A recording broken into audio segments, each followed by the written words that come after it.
Hola a todos, bienvenidos a la videoreseña del libro Antes de que los cuelguen de Joe Abercrombie, el segundo libro de la trilogía de La Primera Ley. El primer libro es La Voz de las Espadas, que ya reseñé. Os dejaré por ahí el enlace si queréis pasaros directamente a su reseña. Y este segundo es Antes de que los cuelguen. Creo que es un libro muy, muy interesante y sigue las historias que empezó en la primera parte. Como es lógico, no añade nuevos personajes de una manera como personajes principales. Sí es cierto que añade secundarios, pero no añade personajes principales, de manera que seguimos unas líneas muy definidas. Muy novela río y muy novela de fantasía.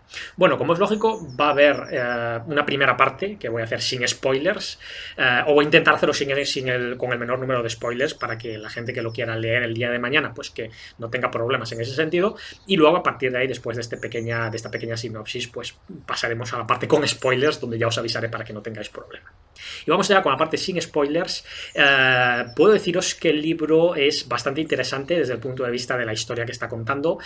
Nos está contando la historia del imperio y de las guerras que está sosteniendo en ese momento. Una guerra en el norte donde tenemos pues al rey del norte, a Betoth, que se supone que se ha erigido como rey del norte y está atacando pues la zona que estaba bajo el control del imperio, o del reino, mejor dicho, vaya, que al final tienen un rey, ¿no? Lo que pasa es que ahí pues parece que se confunden un poco los términos. Y por el sur tenemos al imperio, ahora sí, un imperio que viene siendo un imperio Burkul, un imperio que pretende hacerse pasar un poco por asiáticos o algo de ese estilo. Lo quiero decir sin ánimo de que suene racista, ni mucho menos, ¿no? Es un poquito la historia que está contando, y de hecho tenemos un personaje de esa raza que, bueno, pues es muy, que es el personaje de Ferro, que es muy importante dentro de la historia, porque si no fuera por él, pues algunos planes se irían a paseo. Y bueno, pues tenemos al reino que, más allá de todo lo que está sucediendo, tienen un enclave dentro del imperio. Esto es así desde el inicio de las novelas, desde La Voz de las Espadas.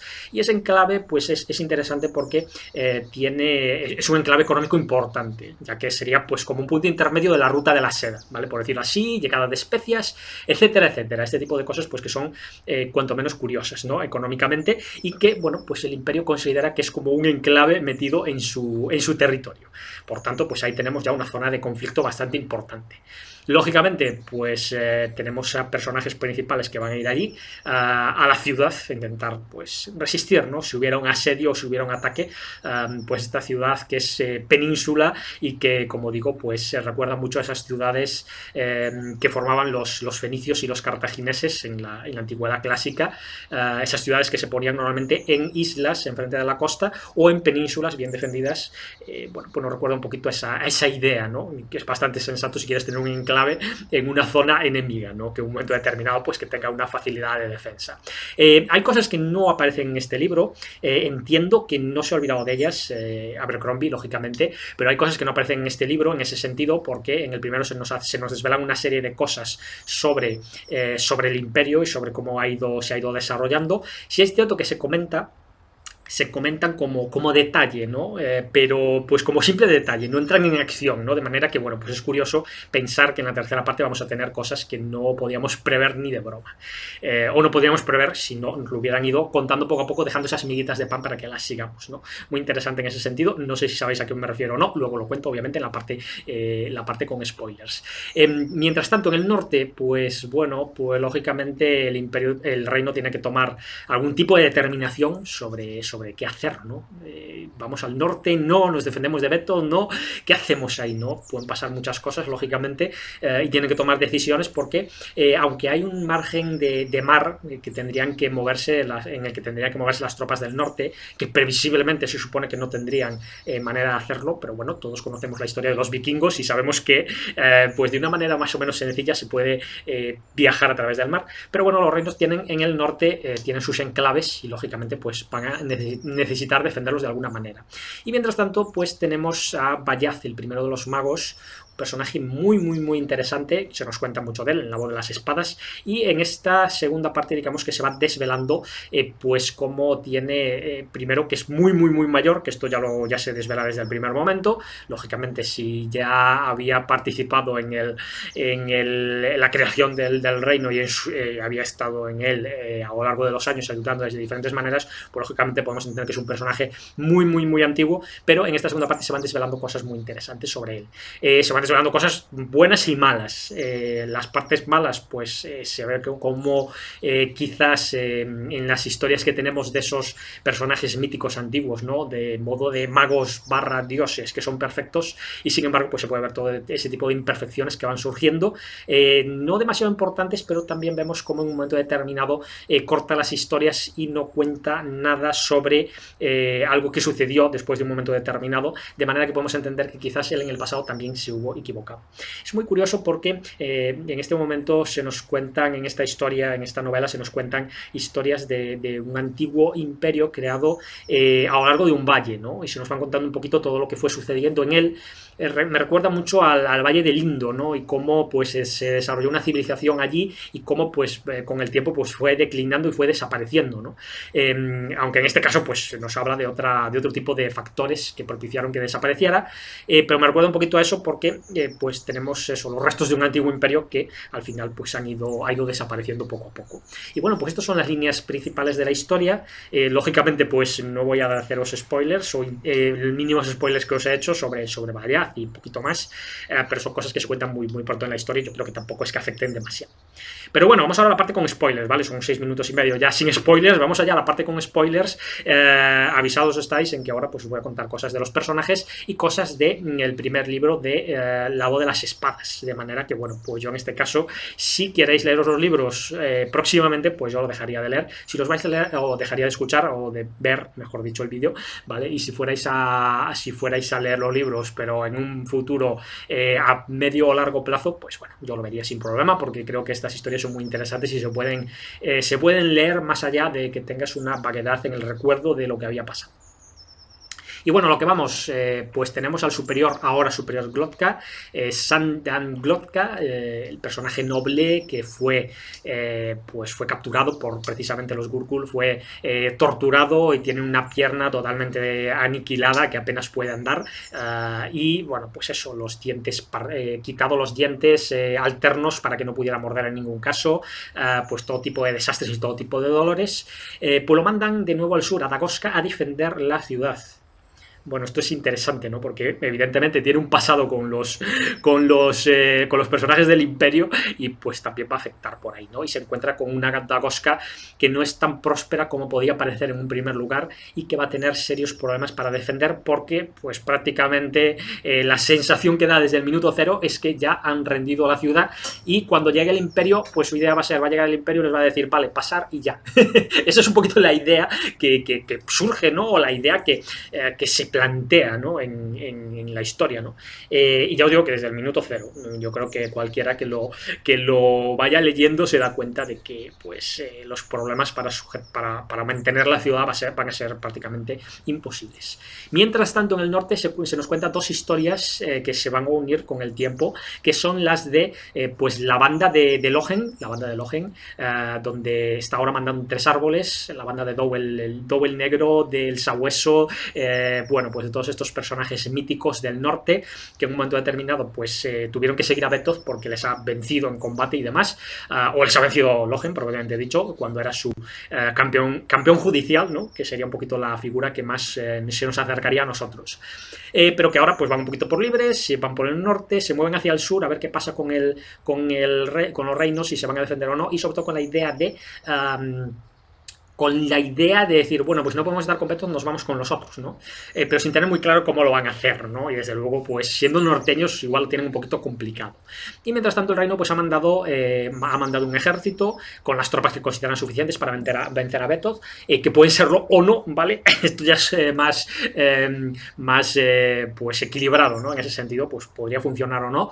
Y tenemos al príncipe Ladisla, ¿vale? O Ladisla, un personaje bastante odioso en sí mismo, que ha mandado también también al norte para que tenga honores de batalla, ¿no? Pues eso, el típico que va pero no va a hacer nada, ¿no? Y de hecho, pues durante la historia vamos a ver cómo diferentes personajes, incluyendo el comandante West, van a intentar que las decisiones de mierda que va tomando, pues intentar equilibrarlas. En cualquier caso, lógicamente está todo al mando de Burr, del comandante Burr, que va a intentar pues también organizar todo, teniendo en cuenta que él es el comandante militar y es el que manda militarmente, pero que el príncipe Ladisla o Ladisla, a mí me sale Ladisla, pero no lleva acento, ¿vale? El príncipe Ladisla, pues es el heredero del reino, ¿no? Entonces ahí pues hay un equilibrio de poder bastante complicado, que me recuerda, ¿no?, a las batallas de la Edad Media, ¿no? Cuando había cuando había una orden militar y había un comandante y había y también había un representante del clero, y ahí había tres cabezas que normalmente no acaban de funcionar muy bien cuando quieren tomar decisiones. Y en este caso pues pasa un poquito eso, ¿no? Digamos que pues el príncipe quiere tomar las propias decisiones, mientras el comandante intenta pues de todo lo posible controlar que no se desfase el tema, ¿no? Y eso pues va a haber luchas, ¿no?, contra Betoth, y veremos cómo plantean cada uno de ellos las batallas, ¿no? También con estos hombres del norte un poquito separados del resto, pues ver las decisiones que toman y cómo influyen en las batallas. Vale, esta es la segunda parte, interesante también, yo creo que bastante más decisiva que las del resto. Y por último tenemos el viaje de Bayaz el Mago. Como ya pasaba en la primera parte, Bayaz el Mago pues se mueve hacia el antiguo imperio, como os decía, en un viaje junto con un grupo de personajes bastante curioso. Este grupo de personajes está formado por Luther, por Ferro, el personaje que os decía, asiático, muy interesante desde luego, porque es un personaje que pues tiene ese odio contra el imperio, intenta vengarse en todo momento contra ellos, lo cual ya os digo que es muy, muy interesante, no porque ese odio mueve hacia adelante. Por Logemun 9D2, que es un personaje que algunos piensan que está muerto directamente, porque básicamente pues lo han visto caer por un acantilado con un Shank agarrado a la pierna, con lo cual pues entienden que está muerto, y sin embargo pues inicia este viaje hacia el oeste. Tenemos a Luthar von ¿cómo era? Gezal von Luthar, perdón, el personaje imperial, ¿no? El personaje real, el personaje civilizado, ese personaje que mira al resto por encima del hombro pensando que son unos matados, que poquito a poquito pues va a ver como pues igual no son tan matados como él creía, ¿no? Y los va a ver en acción y se va a dar cuenta de que él hasta ahora lo que ha hecho es danzar con las espadas, lo de combatir ya pues queda un poquito en segundo plano, pero bueno, al fin y al cabo es un personaje rápido, un personaje que sabe utilizar las espadas y que bueno, pues poquito a poquito tendrá que tomar decisiones sobre si quiere ser una carga o si quiere ser un apoyo para el grupo. También tenemos a Pie Largo, ¿no? Nuestro personaje, también mago, como Bayaz, pero un mago diferente, ¿no? Un mago explorador, que obviamente, pues según avance el viaje se va a hacer pesado, pero pesado, y es lógico, ¿no? Pie Largo, que le vamos a hacer, es un personaje así, y tenemos a Quaid, ¿no? Ese aprendiz, que va a ser interesante, es un personaje que no va a aportar demasiado en la historia, pero es un personaje que está ahí, según vemos que avanza y según vemos que va llegando al final, podemos notar cómo es un personaje que en la tercera parte puede ser muy decisivo, muy decisivo. Veremos qué pasa, ¿no? Porque es una sensación que tengo yo y bueno, a lo mejor es así, a lo mejor no, nunca se sabe. Con estas cosas, pues lo dicho, son personajes que están ahí, que tienen un potencial brutal y nunca se sabe qué va a pasar con ellos. Y mientras tanto, tenemos a Bayaz el Mago, que es un poquito el nexo de todos ellos y que les va a contar por qué van al oeste. Yo os lo puedo contar porque creo que el viaje en sí mismo, la historia, ¿no? Esta rama o este brazo del río se va hacia el oeste en busca de, pues yo diría que en busca de plutonio, ¿no? Básicamente, porque se nos habla de una piedra sacada de las profundidades de la tierra, que tiene un poder inmenso, ¿no? Y una piedra que solo pueden tocar los personajes que tienen sangre de demonio. Por eso va a Ferro, ¿no? Que es ese personaje que solo sería el que podría tocarla, ¿no? Y esa piedra que, pues eso, tiene un poquito entre magia y un poquito entre plutonio, ¿no? Porque parece ser que solo un mago como Bayaz puede hacerla funcionar, ¿no? Digamos que tiene el poder destructivo descomunal que podría acabar con todo el imperio, ¿no? Y bueno, pues entendemos que debería ser como una especie de arma nuclear, entrecomillado, ¿no? Y salvando las distancias. Yo no sé hasta qué punto quiere Abercrombie utilizar la idea de esa mezcla de magia-ciencia, ¿no? Que ya os he comentado con las historias de Rothfuss, de Patrick Rothfuss, El nombre del viento, donde vemos una magia muy científica, pues en este caso un poquito más, ¿no? Nos está mostrando cómo quizás eso que ellos llaman magia, nosotros lo entenderíamos como ciencia, ¿no? Como diría Arthur Charles Clarke, una tecnología suficientemente avanzada sería indistinguible de la magia, y en ese sentido pues veo que juegan un poquito con eso. No sé, ya os digo, no sé si pretende o no hacerlo pasar por eso. Lo veré en la tercera parte, el mes que viene os lo cuento y veremos si realmente es así o no. Yo os digo que me parece una idea muy interesante y me parece una manera de pues de contar la fantasía diferente, ¿no? Porque de alguna manera está como acercándola a unas normas que nosotros tenemos en nuestro mundo real, que es muy curioso y demás, pero bueno, digamos que ya se están repudiados los sistemas o los mundos fantásticos en los cuales pues no hay gravedad, o ves a los personajes saltando de zona en zona sin ningún tipo de problema.